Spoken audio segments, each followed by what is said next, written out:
What is up, guys? Good morning, it's your boy Kuya Juicy, and we're back in again for another episode of our vlog. And for today's video, guys, solo ride lang muna tayo.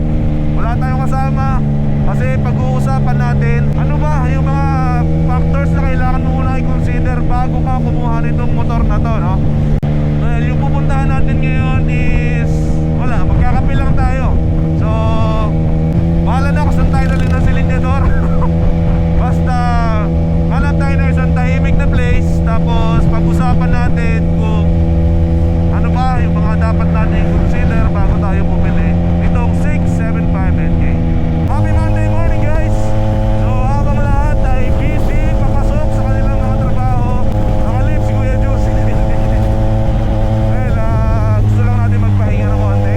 Kaya pala, happy 600 subscribers mga ka-Juicy.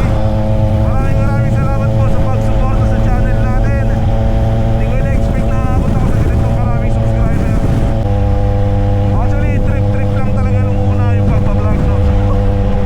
Hindi ko inaasahan na ako sa 600 subscriber. Actually, napakahirap kasi na magkaroon ng subscriber sa YouTube.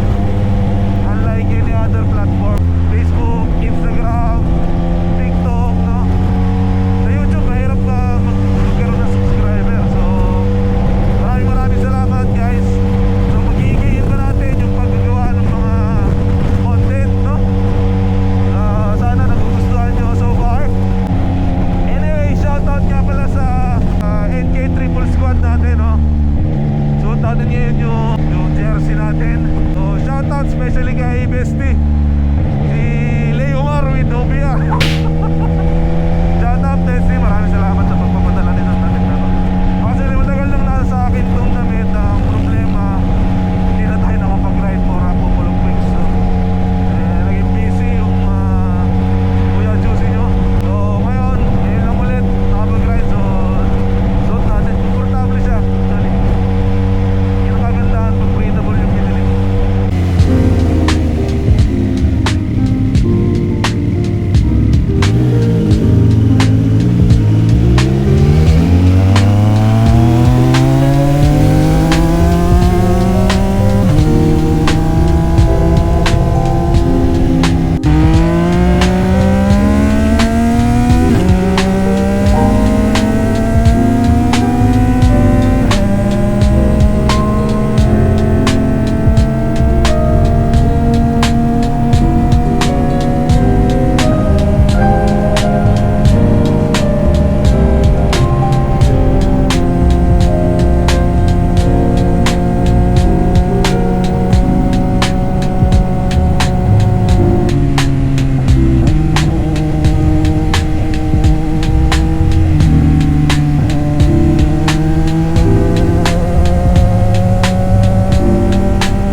What is up, guys? We are here at Dunkin Lima, and gawa lang tayo ng coffee inside bago tayo mag-usap. Bago natin pag-usapan to, dapat natin pag-usapan. Damn. Lapit na nga pala yung second PMS itong motor. Actually, yung ibang mga kasama ko, third or fourth time of third PMS, no? Tayo pa dalawa pa. Dalang kasi natin gamitin to eh. So, tara, wala tayong kape sa loob.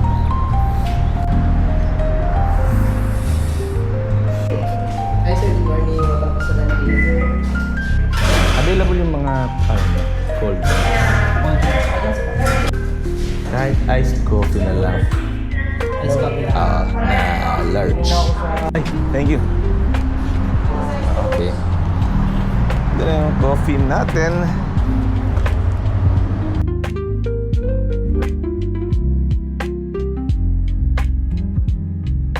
So what is up guys? Dito tayo ngayon sa Lipa, sa Dunkin. Usually ito yung tagpuan pag may morning ride dito sa South. And again guys, maraming salamat kasi umabot na tayo sa 600 subscribers. Ito inaasahan yun guys, pero maraming salamat sa pag-support sa channel natin. And again, shoutout nga pala sa NK Triple Squad para sa jersey natin, no? Proceed tayo sa topic natin for this episode. So, ito yung mga bagay na kailangan mo i-consider bago ako kumuha ng 675 NK. Again guys, as we all know, CF Moto is one of the fastest growing motorcycle brands. Di lang dito sa Pilipinas, pero sa buong mundo. And this year, 2025, inirelease nila ang 675 NK. And isa ako sa mga nabighani sa mga specs and features and sa itsura ng bike. Isa ako sa napakarami actually. Day by day, nag-grow yung community namin sa Triple Squad, no? Pero ito yung mga kailangan siguro nating i-consider bago tayo bumili. Ito is based on my experience. So, pag-usapan natin yan. And again, we all know how great this bike is, no? So, napag-usapan na natin siya in several episodes sa ating vlog, no? Sa specs and features, sa review, sa likes and dislikes.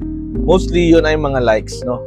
So, pinag-usapan natin kung gaano bang kaganda itong bike na to. And alam ko na nandyan na kayo sa point na gustong-gusto nyo nang bilhin and ready na kayong bilhin yung bike. Pero ito yung, kumbaga, mga kailangan muna natin i-consider bago kayo bumili. Una sa pag-uusapan natin is the height of the bike and also the weight of the bike.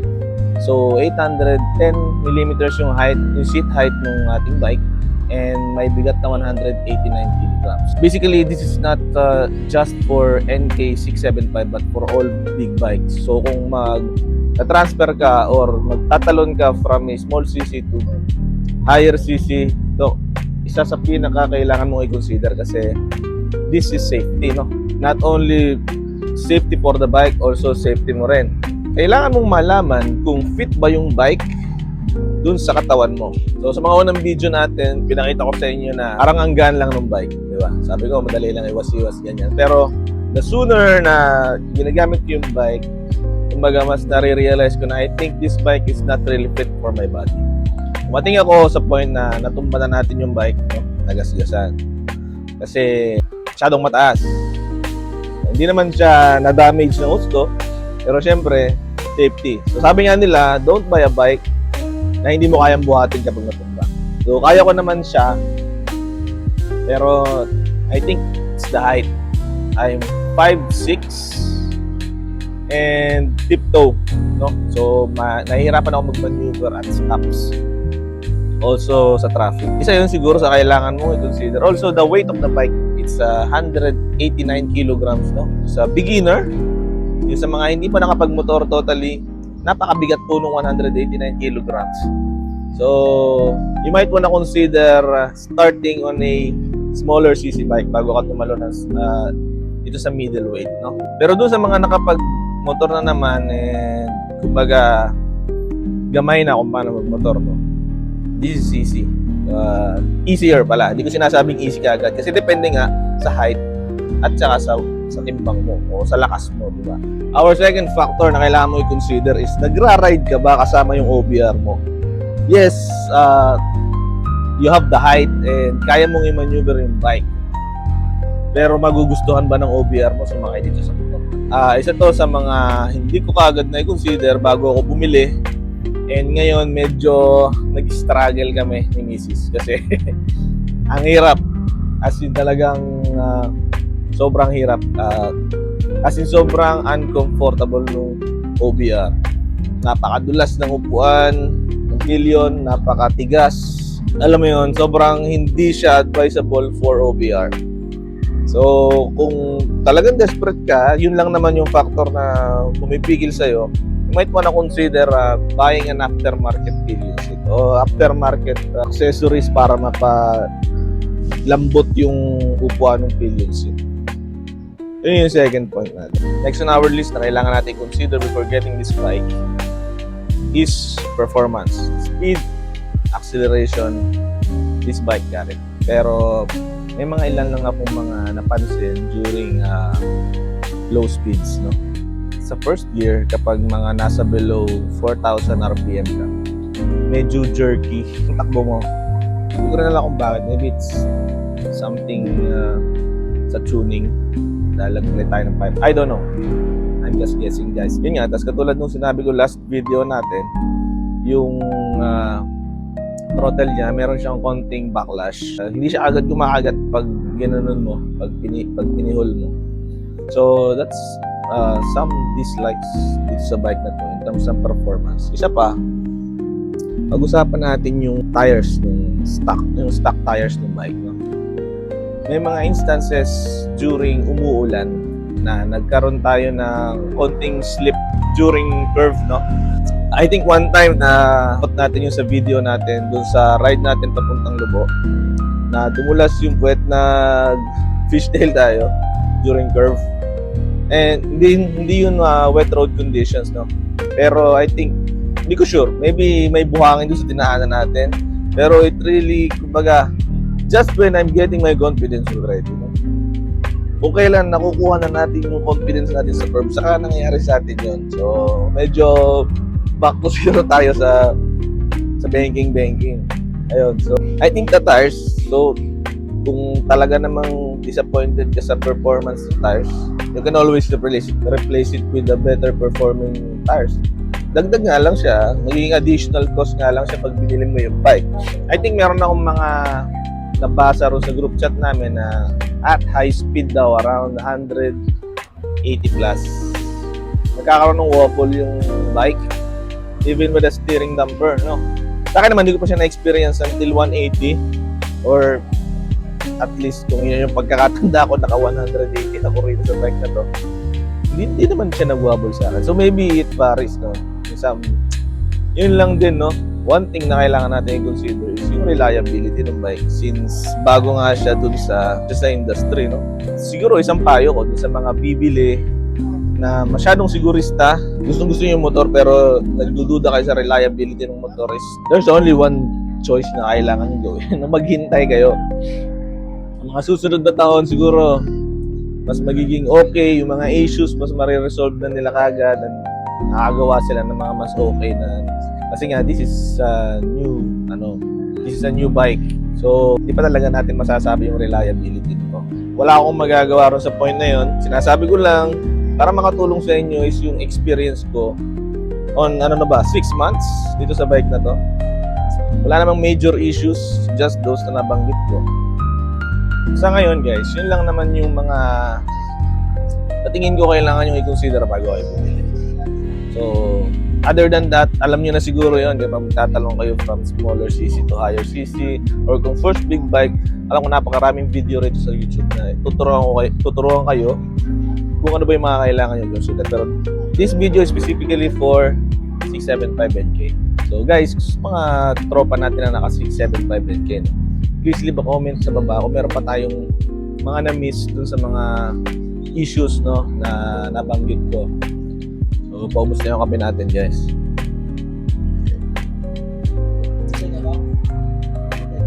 Wala naman po. Ako, ano na rin eh. Mag 2 weeks na rin, sir, na ngayon lang ulit ako nakalabas, medyo naging busy. Weekdays, so ano lang, ride lang. Pero okay lang, naka-video ako. Shoutout na lang. Thank you, sir, thank you. Nag-uumpisa pa lang ako. Batangas po, Batangas City, sa San Pascual. Yung bike ni sir, oh. Ducati Scrambler. Sa lahat ng bike, sir, ang Ducati talaga yung hindi ko malaman kung ilang cc palagi. Ilang cc ba yung 800. Seat height niya, ano naman, oo, suwabing-suwabe lang, oh. Mababa pala yung seat height. Kasi doon talagang tiptoe ko eh. Pogi.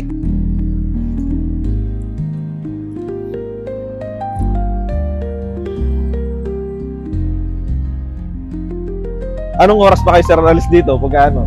30 minutes lang. Ako din, sir. Nice meeting you. Ano nga ang pangalan niyo, sir? Edward. Edward. Yeah. Okay, sir, mauna na ako sa inyo. Sige sir, thank you. Sir, mauna na ako sa inyo.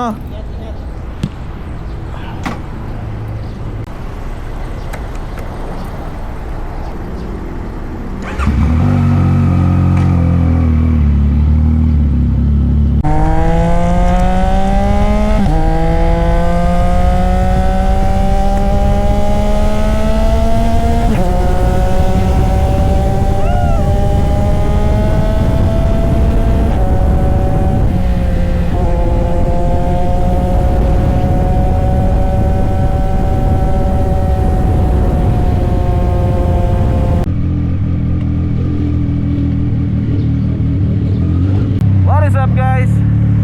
So, yun, I hope nakatulong yung video na ginawa natin.